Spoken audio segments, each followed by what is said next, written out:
Fue quizá la mañana más aciaga de la historia. El sol salió, pero su luz no llegaba a Bagdad. El cielo estaba cubierto por nubes de humo tan negras que el día parecía noche. Era febrero de 1258.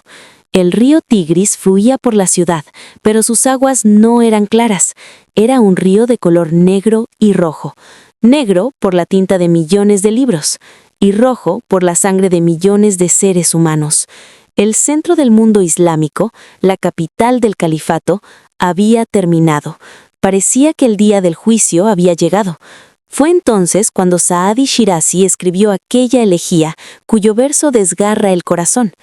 Oh Mohammed, la paz y el fuego de Dios sean con él. Si has de levantar la cabeza de la tierra solo en el día de la resurrección, levántala ahora y sé testigo de este juicio final entre tu gente. ¿Pueden sentir la agonía que habitaba en los corazones de los musulmanes tras esta gran tragedia? Quizá ni siquiera seamos capaces de imaginarlo, pero para los musulmanes, aquel no fue solo un tiempo de luto, fue el momento de reaccionar. Con Bagdad y luego Damasco perdidas, estaba claro, el Cairo era el siguiente objetivo, el último bastión. Y entonces, la carta que tanto se esperaba como se temía, llegó al sultán de Egipto. No era solo una carta, considérenla una sentencia de muerte. El gobernante mongol Hulagu Khan escribió: «Este es el mandato de quien es el señor de todo el mundo. Acepten la sumisión y los perdonaremos. Si desobedecen, haremos aquello que nadie más que el cielo eterno conoce». No era una carta, era una declaración de guerra.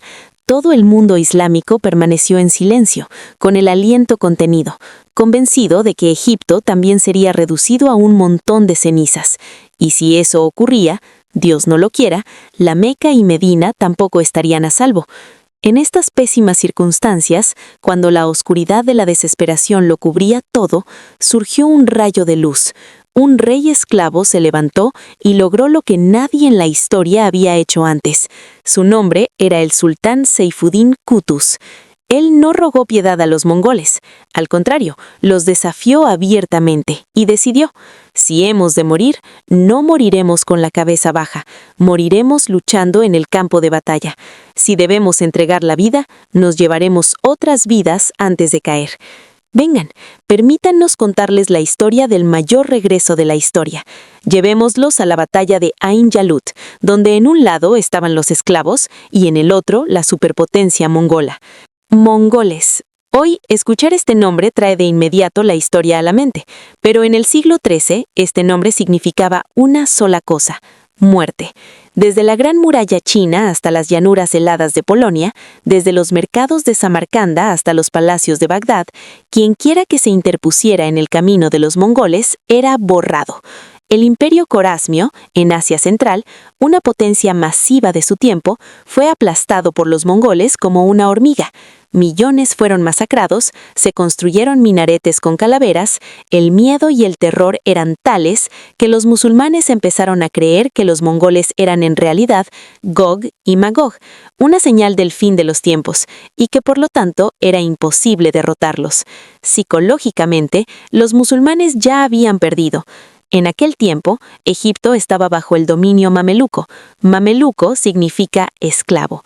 Sí, estos eran reyes esclavos. Eran personas que tras las invasiones mongolas fueron esclavizadas en Asia Central y el Cáucaso, llevadas a Oriente Medio y vendidas. Estos esclavos se convirtieron más tarde en una parte esencial del sultanato ayubí. Fueron convertidos en la fuerza de élite del ejército. Cuando los descendientes del sultán Saladino ya no pudieron gestionar el gobierno, se creó un vacío de poder, y los mamelucos fueron la única fuerza capaz de llenarlo. Miren qué extraña es la historia. En Occidente, hasta el siglo XVIII, los esclavos seguían siendo nada más que esclavos. De hecho, sus descendientes no han recibido el estatus que merecen hasta el día de hoy. Pero en el Islam, hace siglos, los esclavos construyeron no solo uno, sino varios grandes estados: la dinastía de los esclavos en la India y los mamelucos en Egipto. En fin, cuando la amenaza mongola acechaba, Egipto estaba gobernado por un mameluco, Seifuddin Qutuz. quien era el mayor enemigo de los mongoles. Su conflicto no era solo por religión o tierras, era personal. Antes de ser sultán de Egipto, antes de ser esclavo, fue un príncipe en el imperio corasmio. Sí, el mismo imperio que los mongoles habían devastado. Saifuddin vio morir a su familia, sus ciudades arruinadas, y luego se vio a sí mismo convertido en esclavo y vendido en el mercado de Damasco. Para él, esta no era solo una guerra entre Islam e infidelidad, ni solo una guerra mongol-mameluca. Era una guerra entre el opresor y el oprimido, una guerra para vengar a cada ser querido. Saifuddin conocía bien a los mongoles. Sabía que pedirles piedad era como intentar entablar amistad con una serpiente. Los mongoles solo entendían un lenguaje, el de la espada. Por eso, cuando los enviados mongoles llegaron a El Cairo con la amenaza de Hulagu Khan, muchos de los nobles de la ciudad se aterrorizaron. Todos decían que debían huir o someterse, porque nadie podía enfrentarse a ellos. Pero solo hubo 2 personas en la corte que dijeron, no, este es el momento de luchar. Les hablaré de la segunda persona un poco más tarde. Primero, veamos cómo se respondió a esta amenaza. Los 4 enviados mongoles fueron convocados a la corte y ejecutados, y sus cabezas fueron colgadas en la puerta Bab Suweila de El Cairo. Matar enviados estaba técnicamente mal, y más si eran enviados mongoles. Era como meter la mano en la boca de un león. Pero Saifuddin Qutuz sabía que si quería que su pueblo luchara, tenía que quemar todos los puentes de retirada, y eso fue exactamente lo que hizo. Envió un mensaje claro: nada de negociaciones, solo guerra. O nos quedamos nosotros o ustedes. Pero, ¿podía la pasión por sí sola derrotar a los mongoles? Era la máquina de guerra más peligrosa del mundo. Para romperlos, se necesitaba una mente que pudiera pensar como un mongol. Saifuddin Qutuz necesitaba un comandante que fuera valiente y astuto, y alguien que realmente quisiera luchar contra ellos. Esa fue la segunda persona en la corte. Su nombre era Ruknuddin Baibars. Alto, de ojos azules y un guerrero formidable. Pero había un problema. Aunque ambos estaban de acuerdo en luchar contra los mongoles, Baibars y Qutuz no se llevaban nada bien. A pesar de todo, no era momento para desacuerdos, la muerte acechaba, así que tuvieron que unirse y tomar una decisión que algunos llamarían locura. El ejército de Hulagu Khan, tras pisotear Bagdad, también había aplastado Damasco, y después de arrasar varias ciudades en Siria, sus pasos se dirigían hacia El Cairo. Si llamamos a Hulagu el verdadero portador del legado de Gengis Khan, no estaríamos equivocados. Poseía la misma crueldad y brutalidad que eran la marca registrada de su abuelo. Pero miren el destino. Justo cuando venía a acabar con Egipto, llegó la noticia desde Mongolia de que el gran Khan, Möngke Khan, había fallecido. Según la ley mongola, todos los príncipes y generales debían regresar a Mongolia para la elección de un nuevo Khan. Así, Hulagu tuvo que volver para salvar su poder, pero al marcharse dejó una gran parte de su ejército en Siria. Eran aproximadamente 20.000 guerreros mongoles bajo el mando de un general peligroso, Kitbuka, quien estaba seguro de que 20.000 serían suficientes para acabar con Egipto. Llámenlo error de cálculo, exceso de confianza o la suerte de los mamelucos. Sea cual sea la razón, fue esta decisión la que dio a los mamelucos una ventaja antes de que la guerra siquiera empezara. Pero, ¿era suficiente ese margen? Saifuddin Qutuz y Baibars necesitaban un plan de batalla maestro, y ambos insistieron en que no debían esconderse en fortalezas y esperar. Nada de defensa, tenían que avanzar y atacar. El ejército mameluco salió de El Cairo, avanzó y llegó a un lugar en Palestina llamado Ain Jalut, la fuente de Goliat. Se dice que este es el lugar donde, hace miles de años, el profeta David, A.S., derrotó a Goliat. David contra Goliat. Quizá la historia estaba a punto de repetirse. Un pequeño ejército frente a un monstruo masivo. Baibars había tendido su trampa. La misma táctica que los mongoles habían usado para conquistar medio mundo estaba a punto de ser usada contra ellos en Ain Jalut. Llegó el día en que el cazador estaba a punto de convertirse en la presa. El sol salió el 3 de septiembre de 1260. El general mongol, Kitbuka, estaba en el valle de Ain Jalut con 20.000 tropas. Estaba seguro de que los mamelucos huirían despavoridos o se esconderían, pero vio un destacamento mameluco liderado por Baibars.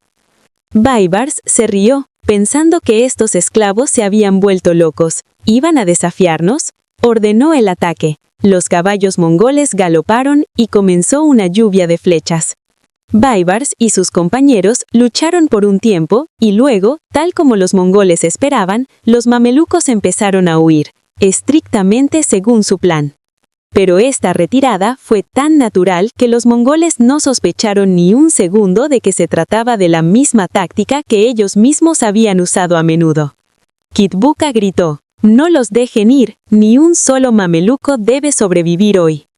Los mongoles se lanzaron hacia adelante. No se dieron cuenta de que estaban descendiendo a un pozo de muerte. La propia táctica de Gengis Khan estaba siendo usada hoy contra sus descendientes. Baibars se enfrentaba al ejército mongol por un rato y luego retrocedía un poco, guiándolos lentamente hacia el centro del valle, donde el camino entre las colinas se estrechaba. Los mongoles cargaban a toda velocidad para capturar a su presa. La sed de sangre se había apoderado de ellos y su disciplina se erosionaba poco a poco. Y entonces, cuando el último soldado mongol entró en la parte estrecha del valle, llegó el momento de cerrar la trampa. A una señal del sultán Qutuz, los tambores empezaron a sonar desde lo alto de las colinas, y miles de soldados mamelucos emergieron de detrás de los montes con gritos de Allahu Akbar, por la derecha y por la izquierda. Los mongoles quedaron atónitos. ¿Qué había pasado? Estaban rodeados. Justo frente a ellos estaba Baibars, quien había estado huyendo pero ahora se había dado la vuelta. Pero esperen, estos eran mongoles, los mejores guerreros del mundo. Derrotarlos no era tan fácil. A pesar de estar atrapados por todos lados, no se asustaron en absoluto. Kitbuka reorganizó el ejército y atacó el ala izquierda mameluca con tal fuerza que empezaron a perder terreno. Una fila de soldados tras otra se rompía y caía. Parecía que la trampa se rompería y el plan se volvería contra los mamelucos. La derrota acechaba. Este era el momento de vida o muerte, y en ese instante, Seyfuddin Qutuz hizo lo que ningún sultán ordinario haría. El ataque mongol era como una tormenta. Parecía que todo terminaría. ¿Qué pasaría después? Una visión cruzó los ojos de Seyfuddin Qutuz. El Cairo ardería, su historia sería borrada para siempre. Y más aún, si Egipto caía, que en aquel tiempo era el guardián de la Tierra Santa de Hejaz, ya que los 3 sitios más sagrados, la Meca, Medina y Jerusalén, estaban bajo su control, ¿qué pasaría? El pensamiento hizo temblar el alma de Seyfuddin. Un frenesí se apoderó de él. Decidió de inmediato, se quitó el casco y lo lanzó con fuerza al suelo para que el ejército pudiera ver su rostro. Luego blandió su espada en el aire. El rostro del sultán estaba cubierto de polvo, tenía lágrimas en los ojos y su cabello estaba lleno del polvo del desierto. Miró a su ejército que se dispersaba y lanzó un grito que detuvo el tiempo, lleno de agonía y pasión. «Wa Islamá, Wa Islamá», que significa «Oh mi Islam, oh mi Islam». Esta no era la orden de un rey o un sultán, era la súplica de un hijo del Islam viendo cómo su religión era borrada ante él. En el corazón de Qutuz solo había una oración. «Oh Alá, dale a este siervo tuyo la victoria solo por esta vez hoy.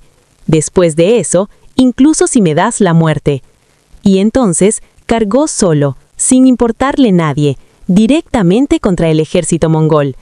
Cuando el ejército mameluco vio a su sultán lanzarse a la boca de la muerte con la espada desenvainada y sin casco, sus pasos de huida se detuvieron.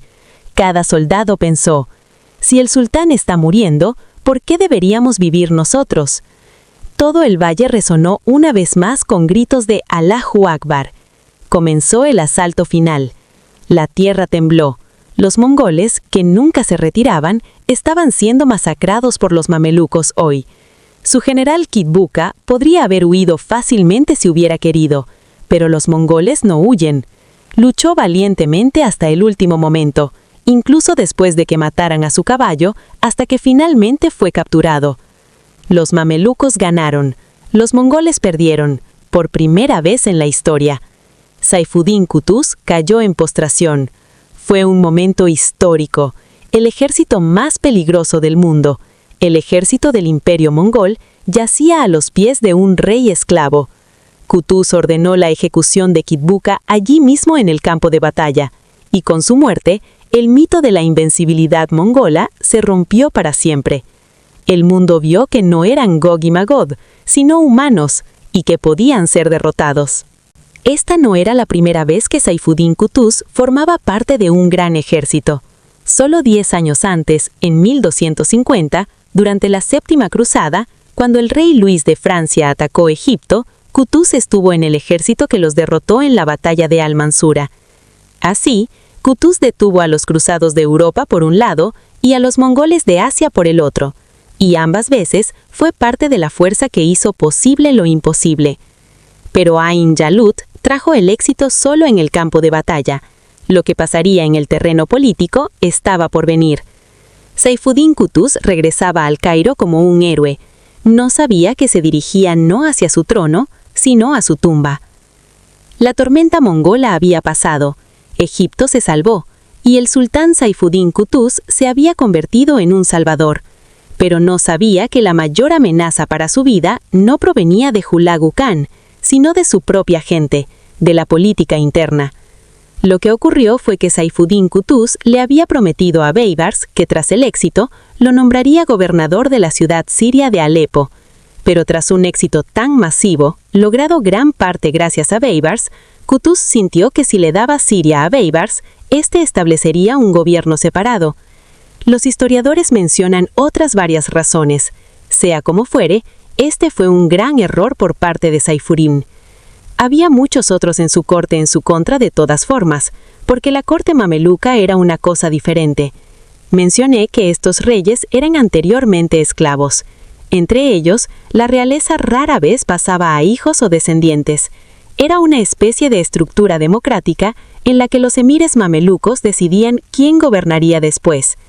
Baybars ya era muy popular, había desempeñado un papel importante en la batalla de Mansura y ahora tras el éxito de Ain Jalut, su fama llegaba al cielo. Así que antes de que el sultán Qutuz pudiera llegar al Cairo, salió a una casa y fue asesinado allí. Sí, Saifuddin, que hacía solo unas semanas había derrotado a la mayor potencia del mundo, fue asesinado por su propia gente. Saifuddin, que apenas 11 meses gobernó Egipto y salvó al Islam, fue recompensado con la muerte. Quizás aquella oración hecha en el campo de Ain Jalut fue aceptada. Oh Alá, dale a este siervo tuyo la victoria solo por esta vez hoy. Después de eso, incluso si me das la muerte. Esta no era la primera vez que Saifuddin Qutuz formaba parte de un gran ejército. Solo 10 años antes, en 1250, durante la Séptima Cruzada, cuando el rey Luis de Francia atacó Egipto, Qutuz estuvo en el ejército que los derrotó en la batalla de Al-Mansura. Así, Qutuz detuvo a los cruzados de Europa por un lado y a los mongoles de Asia por el otro, y ambas veces fue parte de la fuerza que hizo posible lo imposible. Pero Ain Jalut trajo el éxito solo en el campo de batalla. Lo que pasaría en el terreno político estaba por venir. Saifuddin Qutuz regresaba al Cairo como un héroe. No sabía que se dirigía no hacia su trono, sino a su tumba. La tormenta mongola había pasado, Egipto se salvó, y el sultán Saifuddin Qutuz se había convertido en un salvador, pero no sabía que la mayor amenaza para su vida no provenía de Hulagu Khan, sino de su propia gente, de la política interna. Lo que ocurrió fue que Saifuddin Qutuz le había prometido a Baybars que tras el éxito lo nombraría gobernador de la ciudad siria de Alepo, pero tras un éxito tan masivo, logrado gran parte gracias a Baybars, Qutuz sintió que si le daba Siria a Baybars, este establecería un gobierno separado. Los historiadores mencionan otras varias razones. Sea como fuere, Este fue un gran error por parte de Saifuddin. Había muchos otros en su corte en su contra de todas formas, porque la corte mameluca era una cosa diferente. Mencioné que estos reyes eran anteriormente esclavos. Entre ellos, la realeza rara vez pasaba a hijos o descendientes. Era una especie de estructura democrática en la que los emires mamelucos decidían quién gobernaría después. Baibars ya era muy popular, había desempeñado un papel importante en la batalla de Mansura y ahora tras el éxito de Ain Jalut, su fama llegaba al cielo. Así que antes de que el sultán Qutuz pudiera llegar al Cairo, salió a una casa y fue asesinado allí. Sí, Saifuddin, que hacía solo unas semanas había derrotado a la mayor potencia del mundo, fue asesinado por su propia gente. Saifuddin, que apenas 11 meses gobernó Egipto y salvó al Islam, fue recompensado con la muerte. Quizás aquella oración hecha en el campo de Ain Jalut fue aceptada. Oh Alá, dale a este siervo tuyo la victoria solo por esta vez hoy. Después de eso, incluso si me das la muerte. Cualquiera que fuera la razón de esta muerte, hoy parece que Saifuddin olvidó la sangrienta regla de la política mameluca, que el trono pertenece a quien tiene el poder de tomarlo. Pero ¿por qué se hizo esto durante un tiempo de celebración sigue siendo un misterio hasta hoy? La mayoría de los historiadores dicen que fue asesinado por orden de Baibars. ¿Cuál es la verdad? ¿Realmente dio la orden o se trata de propaganda en su contra?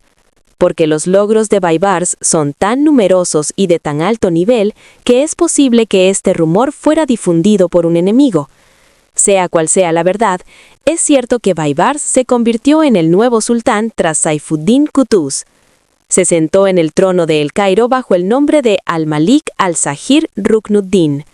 En una historia simple, él debería haber sido el villano, el opresor. Pero recuerden, la historia nunca es tan sencilla como las películas.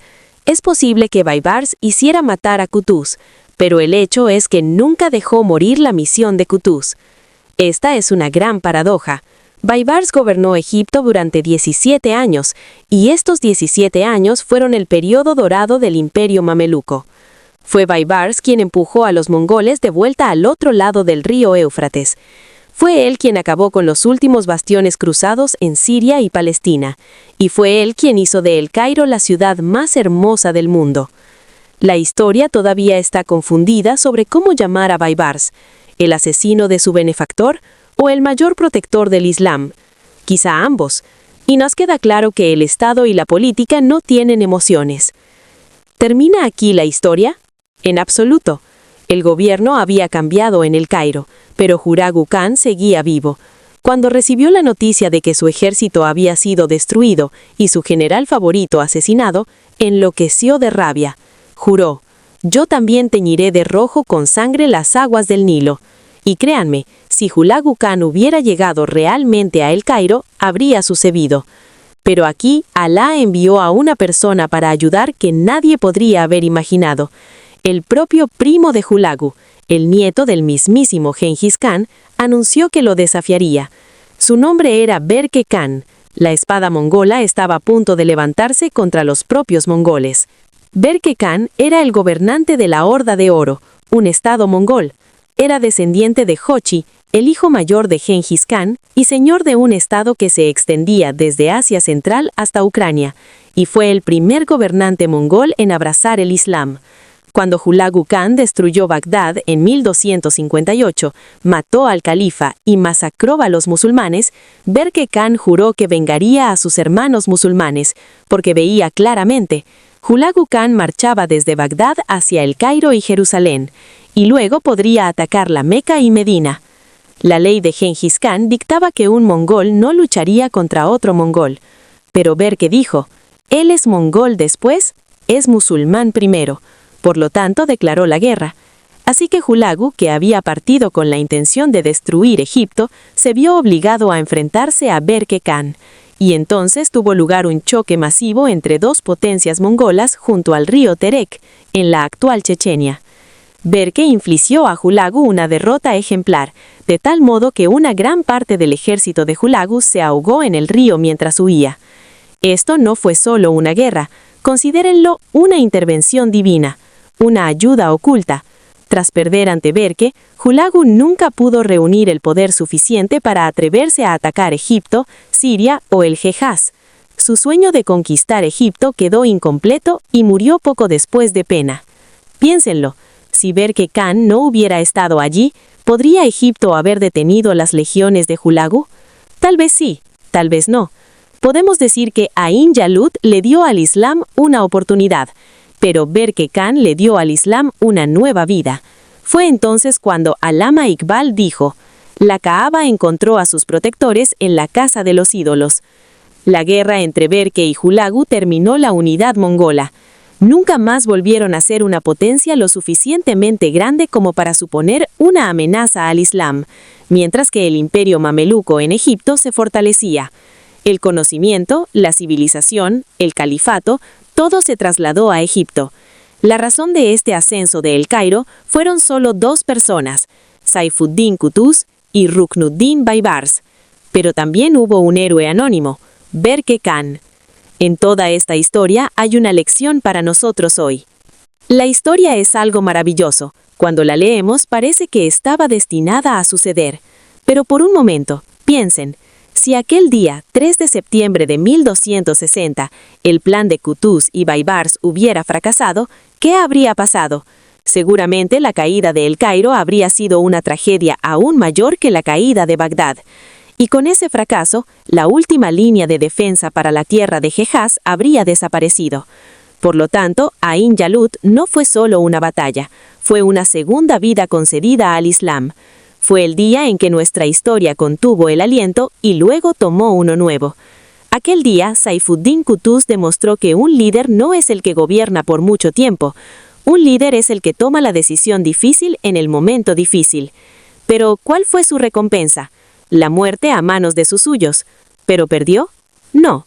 Hoy, 7 siglos y medio después, cuando una persona oprimida se mantiene firme contra un opresor, el espíritu de Qutuz está en ella. Fue él quien nos enseñó que cuando los recursos se agotan, cuando no hay un rayo de esperanza, aún así rendirse no es una opción. Incluso entonces se puede elegir el camino del honor. Hoy el mundo islámico enfrenta desafíos masivos. Yo diría que la amenaza es incluso mayor que la amenaza mongola. Sentimos que nuestros problemas son más grandes que las montañas y que somos muy débiles. En estas circunstancias, estamos esperando algún milagro, alguna ayuda. Pero el campo de Ain Jalut dice que las naciones no se salvan solo por recursos, ni solo por pasión. Más bien, las decisiones oportunas y la mejor estrategia las salvan. Ahora la decisión es suya.